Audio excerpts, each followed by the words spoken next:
Hey, how y'all doing out there in YouTube land? This Stiletto coming at you from the Wild Wild West. And today we got an unboxing. I think this is one that a lot of people are going to want to see. I know I want to see it. Hey, Juju. What you doing there, kiddo? What's my girl doing? Yeah, it's my girl. Got an unboxing, sweetie? Ready to do this unboxing? It's one that your papa's been waiting for, your grandpa's been waiting for. That's my girl. Let's get busy. Let's find out what it is. And it's coming from the Knife Center. The Knife Center. Yes, it is. The Knife Center. Okay, let's see what this one is. Doing the unboxing today is my favorite folder. One that went to work with me today. My 8020S model, Demco knife, USA made. Let me see, how do we open this one, huh? I guess it opens from the end, huh? Okay.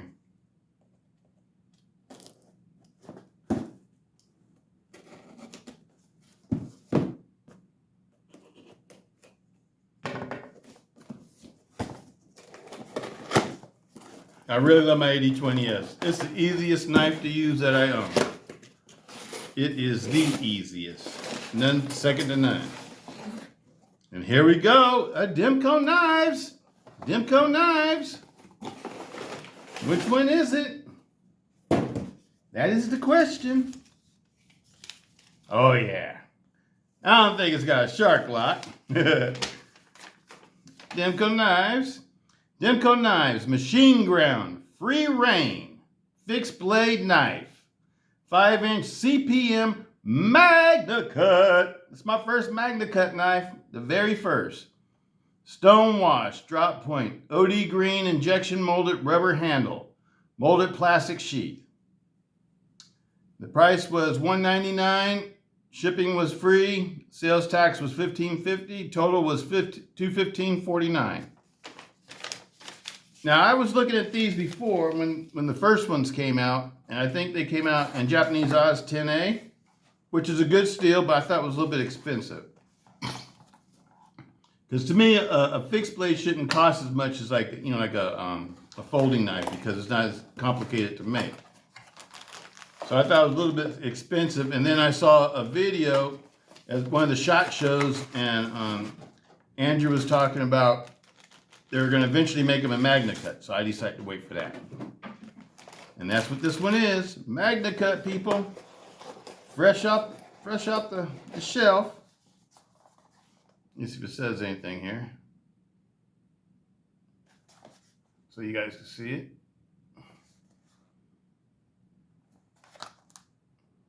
And this one's made in the United States. It's not made in Taiwan.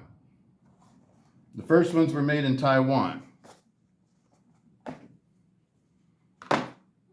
And here it is.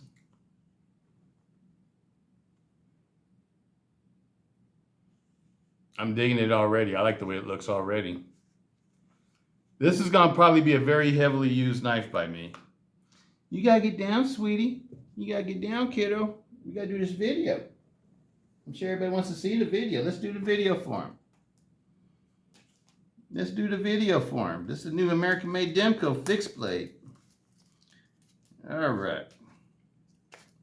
Ooh, it really sits down. Oh, man, I like the grip.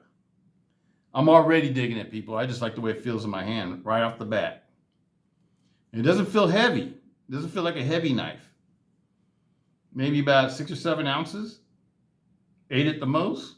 I mean, it really feels really light for a fixed blade out of all the... Y'all know my fixed blades are always like heavy ones. So, this feels more like a folder. Oh, man, look at that blade. MagnaCut. MagnaCut. My very first MagnaCut knife. This is going to be my favorite knife to use outdoors. Like when I go fishing and all that kind of stuff, I always take this one with me. I've been wanting a stainless steel knife that I really like. And this is going to be it. It's got full tang. Goes all the way through. It's an overmolded rubber handle.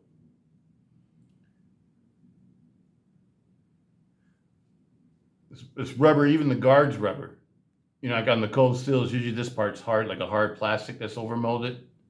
Because I think on the cold steel ones, I think they use like a grivery underneath it against the blade tang, and then they overmold that with Creighton rubber. This one looks like the whole handle's Creighton rubber. It feels really good in hand. And this has got the new sheath that's a type of polymer that doesn't have glass in it.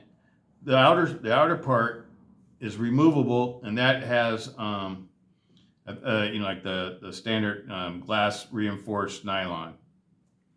So it's like stronger and tougher than the inner part.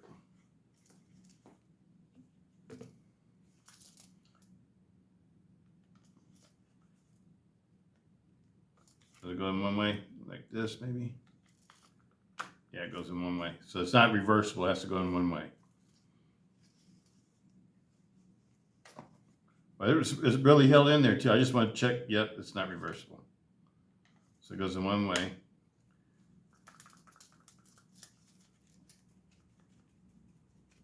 It's quiet too. It's a nice size for a knife that you carry. I think I would carry this one just like this. You know, usually I like to carry them like horizontally under my stomach. So then, you know, it's not really visible if I have a shirt over, if I want to be sort of concealing it. But this is going to be an outdoors knife for me. I absolutely love it, people. MagnaCut too. Oh, that fits in there nice. Doesn't really need this part. If you did want to do, you know, like a, what do you call it? Is it a horizontal or vertical? Whatever. If you want to carry it sideways, all you have to do is get the attachments for it, and I'm sure it'd work just fine. Let's put this one away. Let's compare it to some other knives. I'm really digging this, people. It's really cool. I got some of my other favorite outdoors knives that I've used outdoors. You see me I made videos with batoning with this one. This is my Italian Warcraft with 3V steel. About the same size. We go to, yep, it is about the same size. Almost like the exact same size. And this, you know, you can put attachments on this one like you can use the same stuff that from the cold steel. You can get these if you want it to, and carry it so you carry it horizontally. And you know me, I might do that because I sort of like to carry knives like that the best. Let me get my 4-inch SE. And this one's stainless steel too, so let's put this one down below it because this is stainless steel also. This is a 35V end blade. You see, I got the, what's the name for it? And what else we got over here? Another one of my favorite knives I've used outdoors. My 3V AK-47 Italian AK-47. This is an awesome knife too. And these are probably one of the best values that you can get. Because these are only like $125 to $39, $140, like right around in there. $125 to $145. And it's got a thick 3V steel handle. And it's a blade stock. It's flat ground. It's a saber flat ground with G10 handle scales. Full tang, full thick tang. This is the only one that's not a full tang. All these others are full tang too.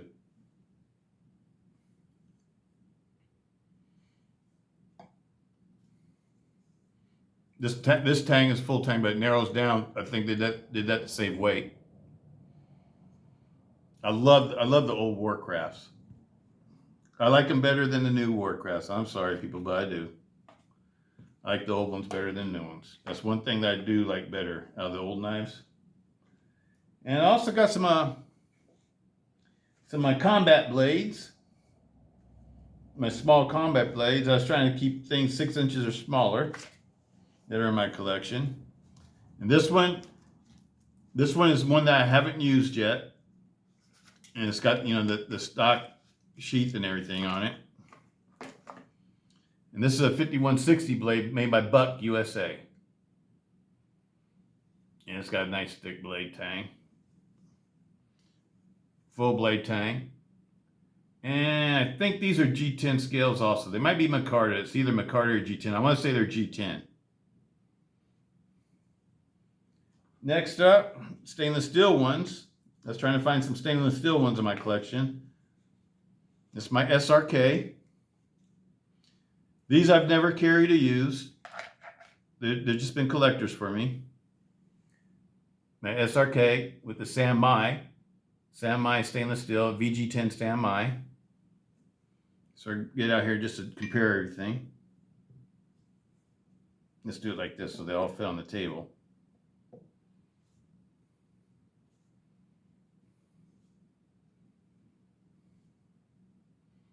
I was trying to find knives that are all in about the same size group. And this is my Outdoorsman. This is another one I haven't never used yet. Why? Because I got other knives I've used. And so I just sort of put these in a collection pile in the safe. It's an excellent knife. It's like more like a hunting knife. This is a bone breaker right here. A nice thick, 5mm thick Sanmai stainless steel, VG10 Sanmai stainless steel. And one of you guys told me what Sanmai means. It means 3 layers.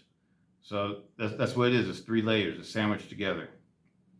VG10 is the sharp part of the steel, and 420J is the outer parts of the shell, of the blade. And this is my Master Tonto. Same thing, Sanmai also. I also have one of these in 3V, but I didn't bring that one out. This is good enough. Let's put the sheaths out the way.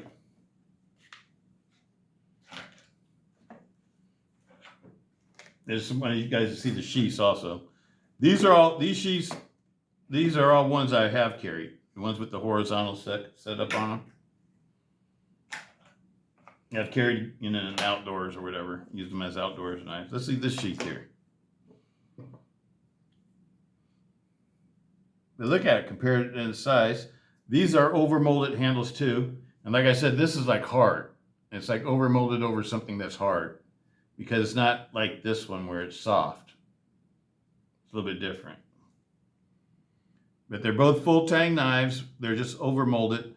I do believe that this has Grivex in the handle, Grivex slabs in the handle, and it's over molded with the Crayex. So it's a little bit harder. This one feels softer on the hand. I really like the way this one feels.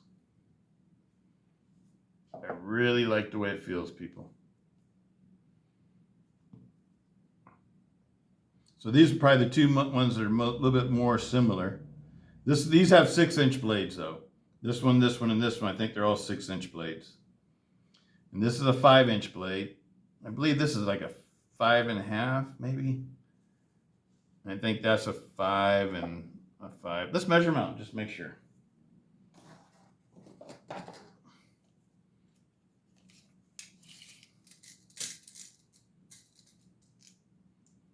Yep, 6-inch blade, 6-inch blade, 6-inch blade, 5-inch blade, a real 5-inch blade. That's 5.5. That's like 5 1/4. Maybe a 5, I'll call it a 5-inch. And that one's 4.5 inches. Let me do this one again. Because I'm going to the highest part of the blade handle. And that, I guess, 5 1/4. This one. Yeah. Let's wait and see what it weighs like compared to the others. You know me, I'm going to take this sheath apart. I just want to see how it works.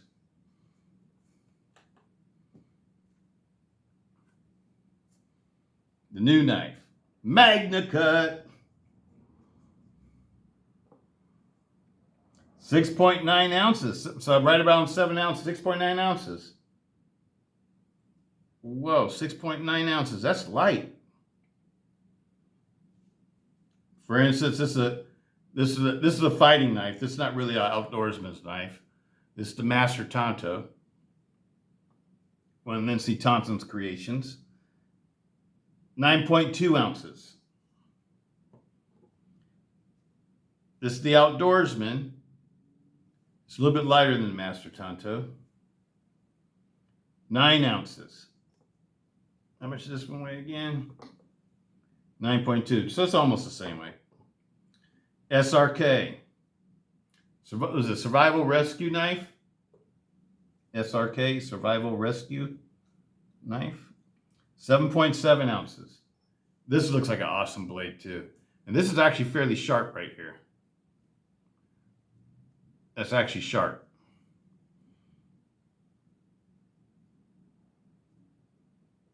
So this will make a nice fighter too. These are all hollow ground blades. I wouldn't use a hollow ground blade for batoning wood or doing heavy like chopping chores or anything like that, because hollow grounds aren't meant for that. If you're going to do all that kind of stuff, you need to be using a saber flat ground. A saber flat ground or a full flat ground blade, because they have more beefiness behind the edge, so they're less likely to chip or crack or whatever, or break or snap. A little bit stronger behind the edge. This is my buck combat knife, combat field knife. 10.2 ounces. So this one's the heaviest so far, huh?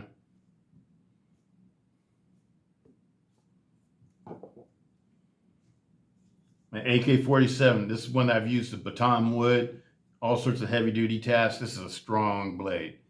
This blade won't let you down. This 3V blade from Italy. If you can still get one, I recommend getting one. I think it's a really good knife. It's not expensive either. 11 ounces even. Which one? How much was this one? 10 ounces? 10.2 ounces? Trying to get them set up by weight. So this one's the heaviest so far. Warcraft. 9.5. And this one was, what, 10 ounces? 10.2. This one was 9.2. Okay.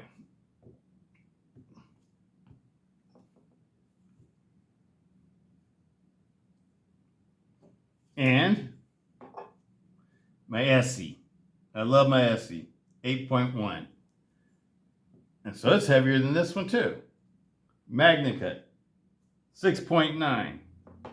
I love it, people. This is a knife that you can carry. And it's thick too. It's thick too. It's not a little thin knife. Let's measure the thickness, see how thick it is. Set this out the way. I'm digging it. It's like a perfect size for outdoorsman's knife, I think. Or like a lightweight, I don't want to call it like a big heavy duty camp knife. It's not in that category.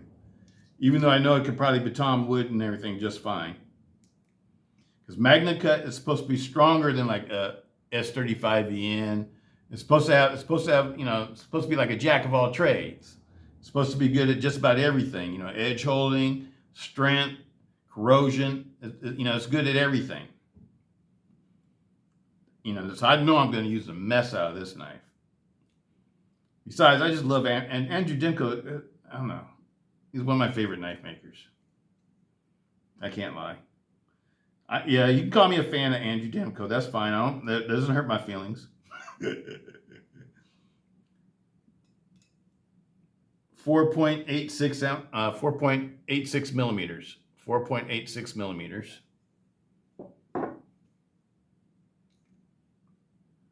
5.15 millimeters. Pretty close. 4.77 millimeters.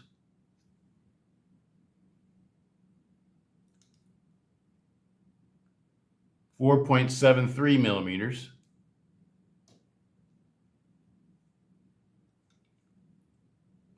4.76 millimeters.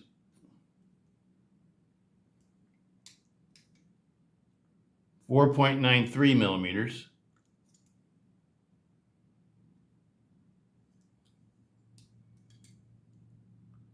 4.77 millimeters.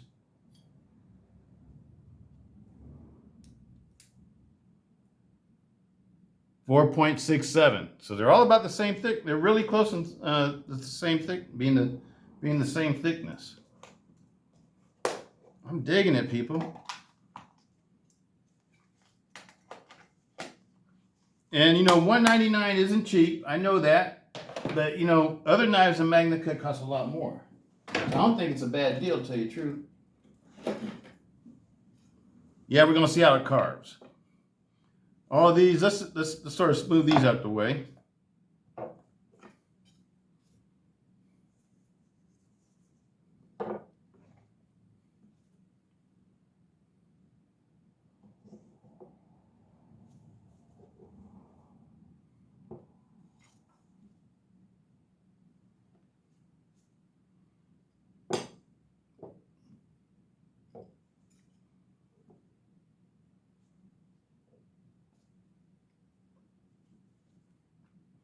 Let's see how it carves.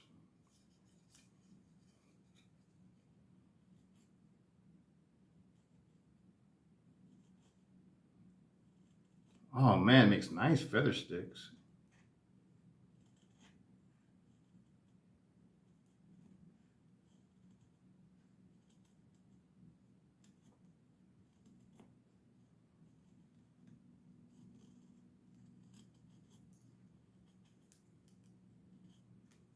Okay, it carves really nice.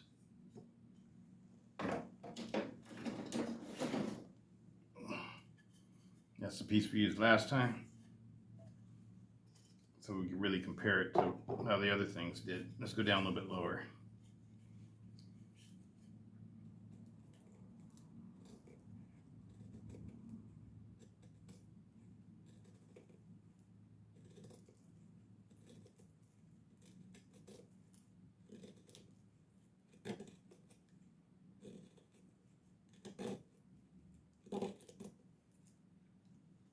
Oh yeah, that's nice.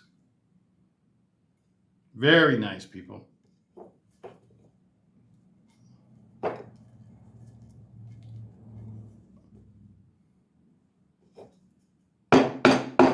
That's not a heavy enough piece of wood.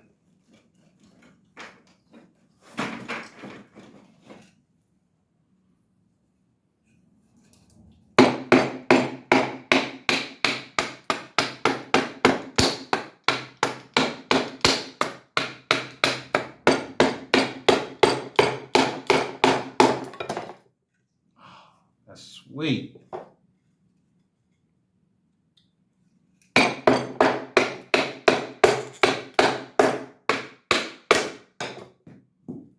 So it's got a nice little swedge to it too. It's got like a high saber ground blade, high saber flat ground blade. It's got a nice little swedge to it. I'm digging it. This is one I can actually carry. It won't be too heavy to be carrying. It won't pull down my pants. I can tell you right now, it's going to be the favorite out of all of these. I'm going to like it better than any other ones.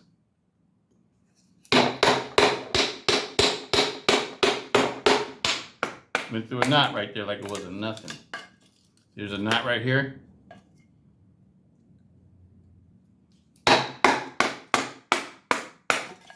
Oh yeah.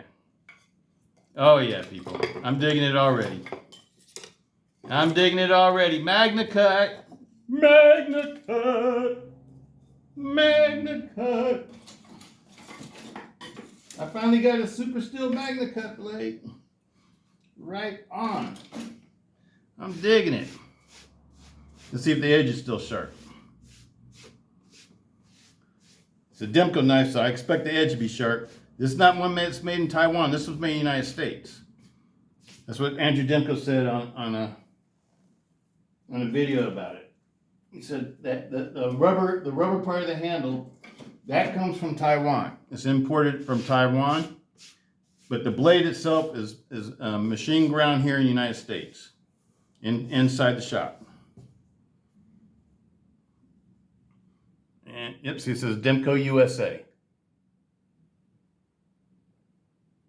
So it's American-made knife, people. Born in the USA. Here we go. Let me get a chance to wipe out the blade a little bit.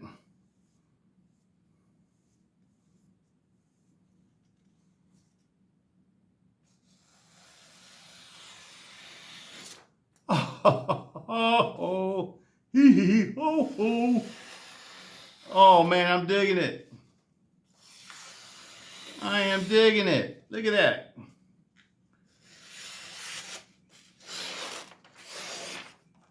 Oh, this blade's razor, people.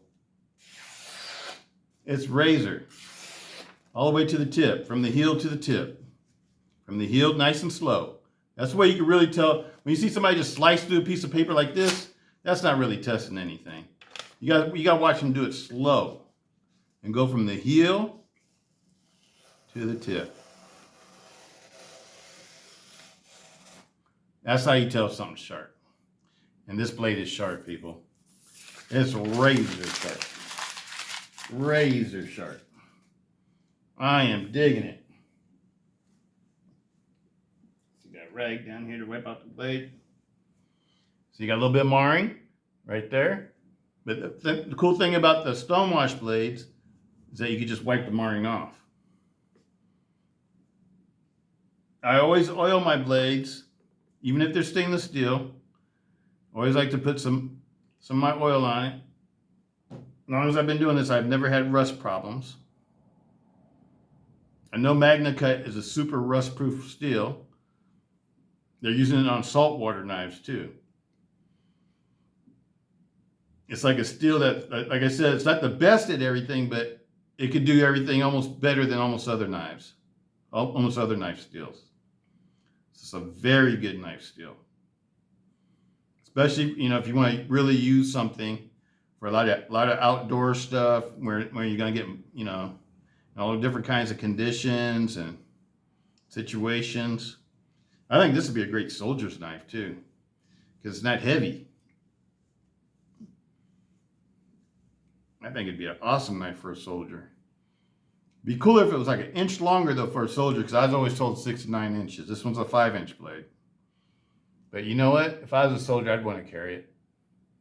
If I was still a soldier in the military, going into harm's way, I'd love to carry this one, because your knife is not your primary weapon. Hopefully you'd be using your M16 or whatever they have nowadays. My days it was M16s and M203s. I used to have the M203. That's an M16 with a grenade launcher. But this would be an ideal knife because it wouldn't weigh you down. And back in my day, I was in the infantry, and our packs were always like 60 pounds, fully loaded. And then you have your M203, and then you take turns helping people with the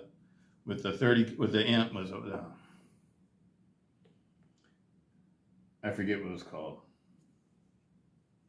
But the machine gunner, you'd help the machine gunner carry his weapon, because that was a real heavy weapon. Everybody would take turns helping them.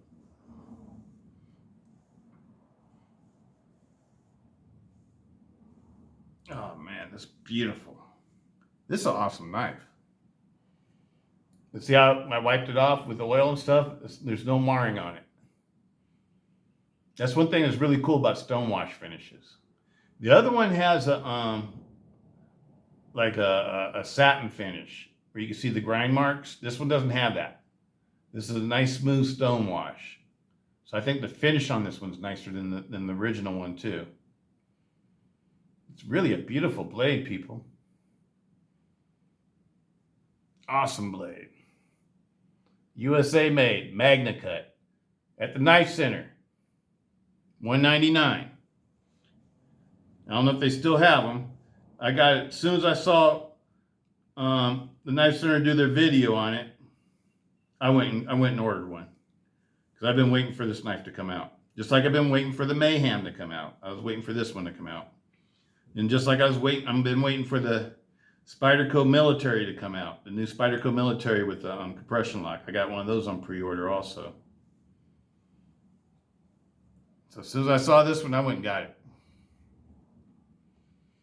I had to have it. I knew I would love this knife. Me, myself, I like the rubber handles. I know a lot of people don't like the rubber handles. They rather have the G10 or or micarta handle scales. Myself, for a knife that I'm going to be using for fishing and doing outdoor stuff, the way I use stuff and everything, I like the rubber handles. The rubber handles work perfectly for me. Now, I'm not knocking these though. These are all G10. This one's G10. This one's G10. And this one's G10 also.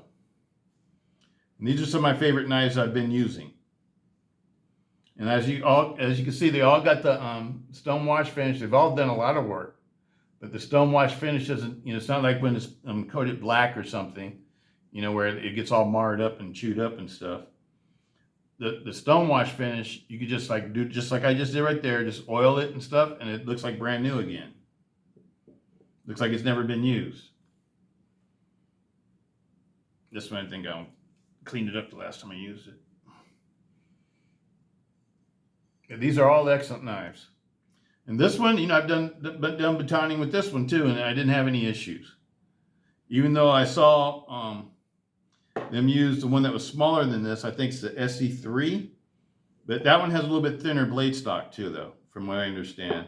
I don't have one of those, but it has a thinner blade stock, and they snapped it doing batoning with it.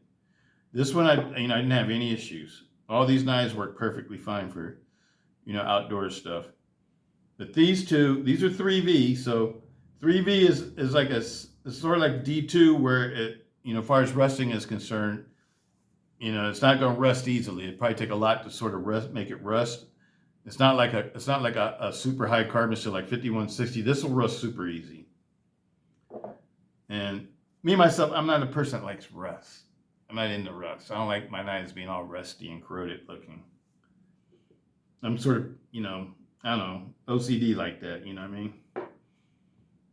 But these knives work great too. I haven't had any issues with rust or corrosion with them. So I can highly recommend the 3V steel too. And 3V steel, these have never been resharpened. Now I've used them a lot and they've never been resharpened.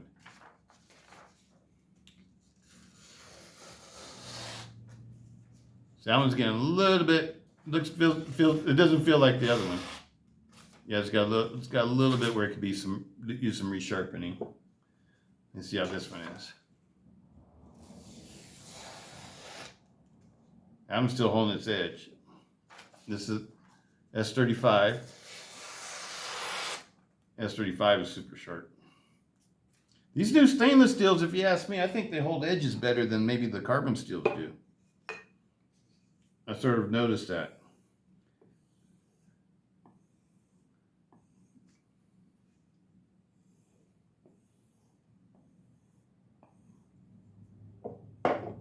Just out of curiosity, I want to see if these feel sharper after I do this. Sometimes the edges get dirty and then they'll catch stuff. And all that this does basically is clean off the edges.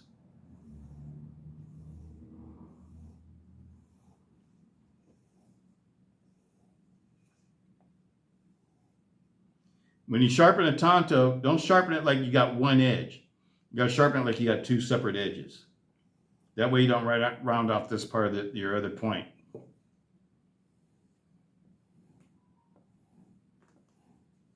So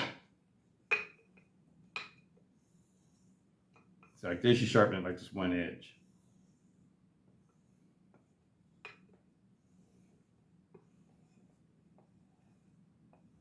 Let's see if that makes a difference.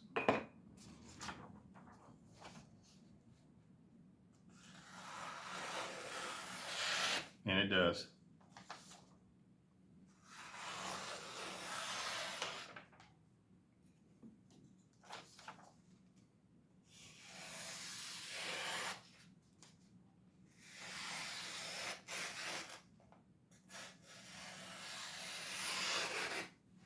Three V is awesome steel. Highly recommend 3V for steel. Yeah, right. These are beautiful blades, people. Beautiful blades. But they're all heavy compared to this one. This feels light. So the tang must stay about this thick all the way through. So it's not really like a rat tail, like a K-bar combat knife, field knife. I imagine it goes like right through here. So it probably narrows down to right here and goes straight back. And this one narrows down to probably right about right here and goes straight back. So you got plenty of strength. Man, I like the way this feels in my hand. I highly recommend this knife, people. If you don't want a super heavy knife to, you know, as your outdoors knife, this would be a great knife for hunting, fishing, you know, any kind of camp, you know, basically any kind of camp duties that you could do with a 5-inch blade. Now, for batoning big pieces of wood, I like to use my bigger, longer blades, like 9 inches or above, or, you know, these nothing short than like a 7-inch blade to do a big piece of wood. But, you know, for like the smaller pieces of wood, you know, you're doing your whittling, carving, doing your food prep, cleaning game, you know, doing all that kind of stuff. And just having a knife that you can carry on you all the time when you're in the outdoors without having to weigh you down.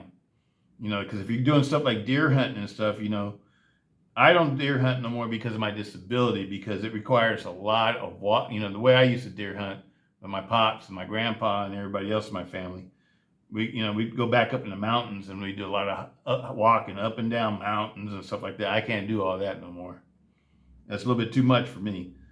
But I used to carry my K-bar all the time doing that stuff, and this is lighter than the K-bar. So this would be the kind of knife that you'd want to carry. You don't want to carry a big old giant camp knife that weighs a pound, you know, weighs a pound or more, or something like that. That's too heavy. That would weigh you down after walking up and down mountains all day. You don't want something like that for that. That's more of like a backpack knife, you know, a knife that you would carry in a backpack, not something on your waistline. This is a nice knife to carry on your waistline. You know, this one's nice too. This one's nice too, but it's heavier than this. This one is heavier, but I can see why though. It's got a nice thick full tang all the way through the handle. Nice thick exposed full tang, and I'm sure the G10 weighs more than the rubber. G10 is a very dense material. It tends to weigh, you know, that's why it weighs more than Grivery. G10 is not injection molded. G10 has to be machined. That's another reason why G10 costs more than like an injection molded type handle or a rubber handle, because it requires machining. It's a very dense material. It's like, and from what I've been told, you know, I've heard from Andrew Demko say is that it's got tensile strength, like, you know, it's like almost like a metal, like a 6061 aluminum or 7075 aluminum or titanium or something. Not quite like steel though, but it's very strong material. That's the reason why you can make knives without liners with G10. You know, I'm talking about good G10 from United States, American G10, like they use in cold steel knives. The G10 that they use in cold steel knives is American G10. It's a little bit different, because I've had G10 in knives that were like from China and stuff like that, and it's different. It's not as strong. I even had one knife where the G10, you know, split on me, and it was a CRKT. It was a CRKT knife, and I sent back the knife and stuff like that because the G10 split, and it was like a real brittle type G10. It's totally different than what cold steel uses. Cold steel uses really good G10. And I'm sure SE uses like the same type of G10 that cold steel uses, where it's probably American-made G10. What you think, sweetie? You like it? You like the new knife? Huh? I think it's pretty awesome. Yes, right. Grandpa thinks it's pretty awesome. I think it's awesome, kiddo. Yes, I do. All right. But this is an awesome knife, people. And like I said, you know, this is meant for soldiers. Let me put you down, kiddo. Let me get you get down.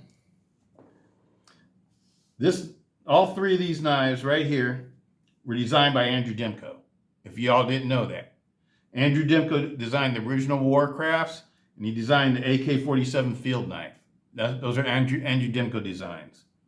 These aren't the first fixed blades that Andrew Demko's ever made. And I'm sure he's made others. He's probably had his hand in this one. And I think these are Lindsey Thompson designs. I'm pretty sure the Magnum series is like a Lindsey Thompson design. But I wouldn't be surprised if Andrew Demko did all these, and maybe the Recon design. But no, I take it back because I think the Recon and SRK were around before Andrew Demko started with cold steel.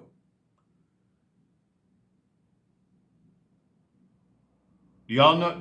Can y'all remember that? I think because I have the original kind of Recon and it's made out of carbon V, and that one dates back before Andrew Demko got with cold steel. I think Andrew Demko got with cold steel like around 2008 or 2009, something like that. This is a new knife. This is much newer than that, but this knife was around. I think the Recon one and this one were around before then. But I know for sure these are all Andrew Demko designs. The AK-47 and the Warcrafts, the original Warcrafts, not the new ones with the hollow ground blade. That's a GSM cold steel design, from their designers and knife makers that they have now. But the original Warcrafts were Andrew Demko. Same thing for the AK-47 field knife. This is the Andrew Demko design. And you see he likes the size, don't you? They're all the same size knife. And out of all these knives on this table, the one I'd want to carry the most is this one. Why? Because it's got nice thick blade stock. It's got a saber flat ground blade. It's what I like for, like a knife that I can use for everything outdoors. Hollow grounds are good for cutting things and if you're only going to use something like this for like cleaning game and stuff like that, or fishing or something like that, that's cool. That's when a hollow ground will shine because it's thinner behind the edge, so that means it's easier to resharpen and all that kind of stuff and keep it nice and sharp. So that's cool for that. But if you want a knife that's like I said, jack of all trades, you want a flat ground blade. Now, I would prefer one with that has a wedge in it. And I like having the flat up here because when I use my work sharp, when I use this to sharpen my knives, you want something that the knife to sit on. So you want a flat, so the knife can sit on it and holds it better. You could use like a full flat ground, but you have to put something in there to help wedge it to keep the knife from doing like this when you're sharpening it. But this will be easy to resharpen too. It's an excellent knife. I think it's perfect. For me, this is perfect. And this sheath, let's see what it's like. See if you can take it apart. That's one of the things that's supposed to be cool about it, is that you can take it apart. I got a screwdriver over here. Let's see what kind of screwdriver we got over here. Okay, we got a Phillips. Let's take it apart and see what it looks like.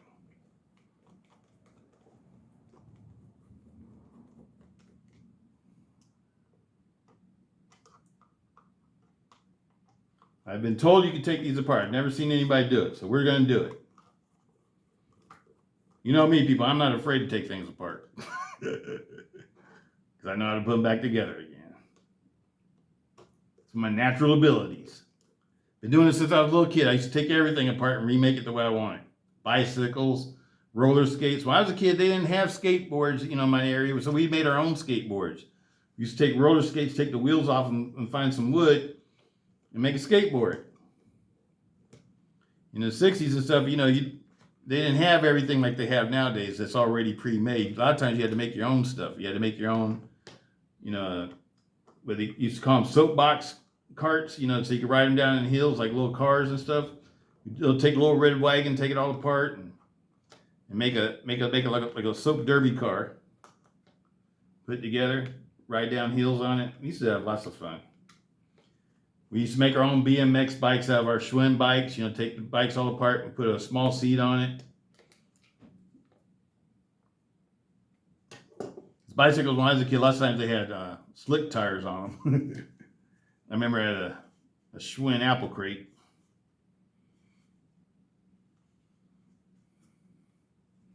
Okay, let's see how this comes apart. Something hold it together. Well, maybe these have to be pushed out. Okay, I see. That has to come out.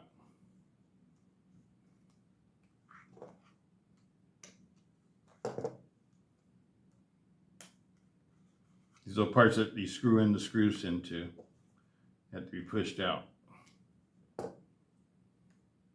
I keep pushing it back in every time I push it out, huh? There we go.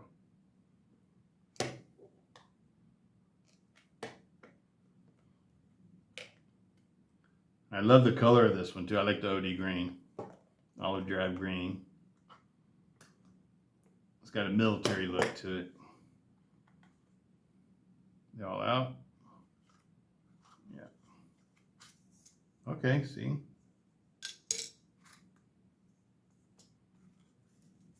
Boom. Whoa, is that cool or what? You got the nice big drainage area right there. Is that cool or what, people? See how easy it is to put back together now. It sort of fits together like you can't go together any other way. It won't slide apart. See that? It sort of like snaps together. I wouldn't say snap together, but it fits together. You can feel it when you put it together. So I think this part goes on the outside.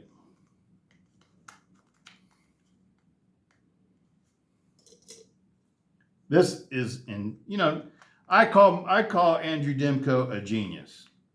I think he's a knife making genius. Comes up with ideas that nobody else ever thought of.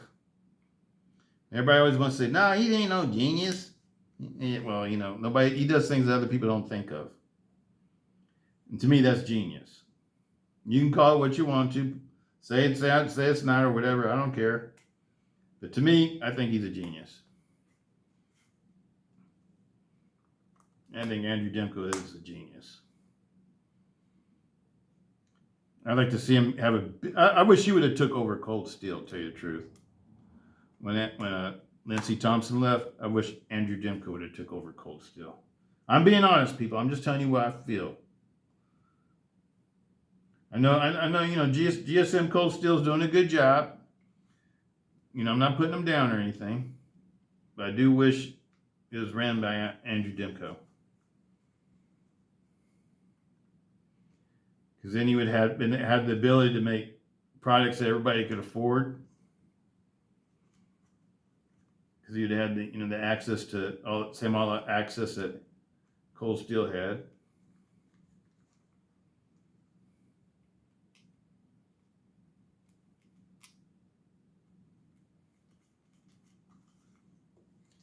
You know what? I could put these on here. But I know I'm a use one of my, I have more horizontal carry things from Cold Steel. And I know that's how I'm going to end up doing. You see, is that right hand? Yep. I'll carry this right hand carry. For now.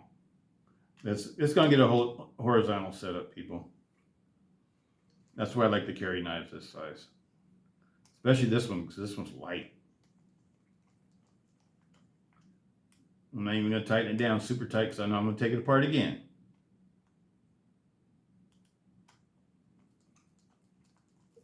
But look how easy this is to do. It's not hard to do at all.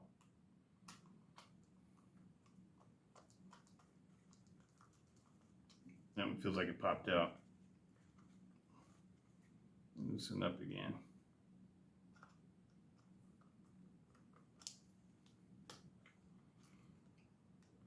If you could afford to spend $200 on a really nice fixed blade, I don't think you're gonna find a nicer fixed blade than this one for $200.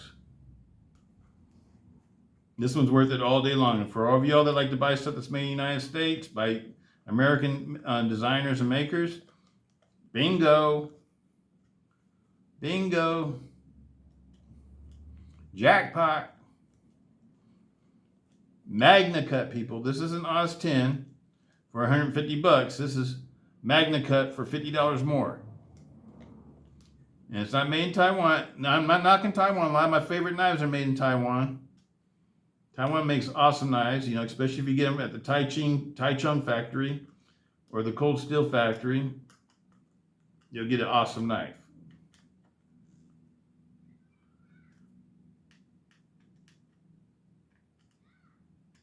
But you know what? This would be a nice vertical carry too. Because I'm not, this could be a fighting knife if you want it to be, but I'm thinking of it more as like an outdoorsman knife. A knife that I would actually use for outdoor stuff. Look at that.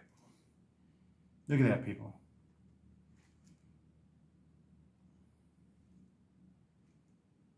Is that awesome or what? I guess you do leg straps here if you wanted to. Even though it's not, I wouldn't use it for leg straps because it's not going to hang down that low anyway. The snaps and Velcros. And this is heavy duty material here. This is not no thin stuff here. This is heavy duty. Reminds me a lot of the cold steel sheaths. I like to put a little bit of grease on here on snaps. I always like to use a little bit of grease. Why? Because I've had one that messed up on me because it rusted together, sort of corroded together from sitting so long. Even though this one's not going to sit. Look at that. What a beautiful setup. This is an awesome knife, people. Nothing short of just awesome. I like to use the word awesome when it's being correctly used. And saying this is an awesome knife, it is awesome. These are all my other knives are in like the same size. These, like I said, these are all collectors. I don't use these, but these are users. Well, this one hasn't been used, but I bought it to use. It doesn't go in the safe, it stays out. These are safe knives. These are all knives that stay out. I just haven't used this one yet. Absolutely love it. So these three are made in the United States, these two are made in Italy, and these three are made in Taiwan.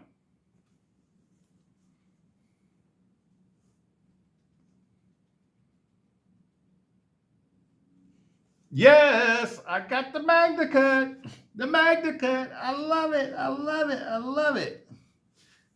This is a perfect knife. Right? When I ever get together with Lucky and we go fishing, this one's going to be on my hip right here.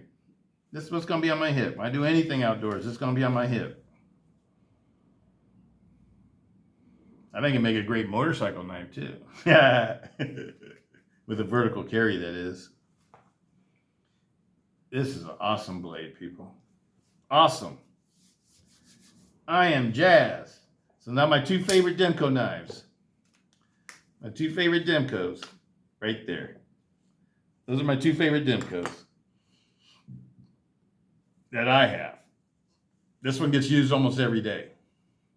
Since I polished it, it's been like the knife I use every day. I know I got other ones I'm supposed to be using, but I just like carrying this one.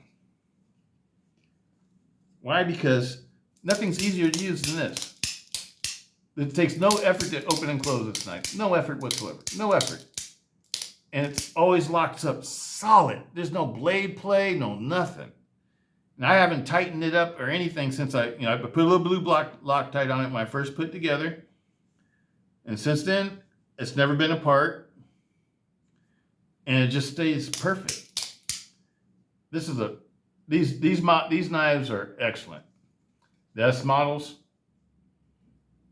And I have a bunch of 80-10, 80-20.5s because that was my first love with the Shark lot until I got the S models. Because the S models, as you all know, I like knives that fit my hand perfectly. And these knives fit my hand perfectly. Just like this one. See that? So if you know me, you know I like this knife. It fits my hand perfectly. Perfect. And I like the weight of it. It's not too much different from this one. I think what's my 80-20S 5.5 or something like that.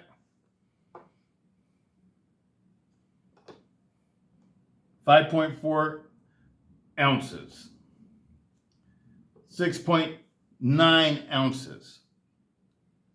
They're very close, not too far apart.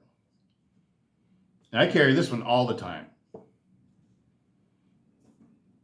And I have other knives I like too. I really like my I really like the 80-10 Tonto. That's another knife I really like. The 80-10 Tonto. You all know I love my Recon, my small Recon, or I call it the large Recons. That's another one of my favorite all-time knives. The large Recons. I like the large Voyagers, and I like the large Tau Wars. I like, there's a lot of cold steel knives folders I like. I also like knives that aren't cold steel. That would be the Spyderco Manix 2XL. I love my Spyderco Manix 2XL, all of them. But the one I like the best is the one I customize and polish. And that's the one that stays in my drawer. I carry that one sometimes too. But this one is number one. Numero uno is my S model. Now, if I was going to get into a conflict or whatever, I'd definitely go with the Triad lock, Andrew Demko Triad lock. And Andrew Demko has made a new Triad lock. I don't know if y'all are aware of that, but he's improved the Triad lock, and he's got a patent on it, and he's using it for I think in the 8010 models, his new 8010 models that he's making. And so I would like to get a hold of one of those and compare it to like the old Triad lock. But it's supposed to be super smooth and everything. He figured it out where it's just like a perfect lock. I would love to experience that. All the ones I see that are made with that, though, they're real expensive. They're more expensive than buying a shark lock knife. Those are his most expensive folders are the new Triad lock knives. And they're total customs. I see you, sweetie. I see you. Well, let's close this one off here because I want to get out there for you guys. I know I probably rambled on too long, but I was just excited about this one, people. I'm excited about this knife. This knife is awesome. This knife is awesome. I think it's worth $200 all day long. If you can get one for, go to Knife Center and get one for $200, I think you're getting an awesome deal. Okay, sweetie, let's get off the table. Or you can stay on the table. I'm going to close out the video so we can post it tonight. How's that sound? All right, people. Peace out. Stiletto.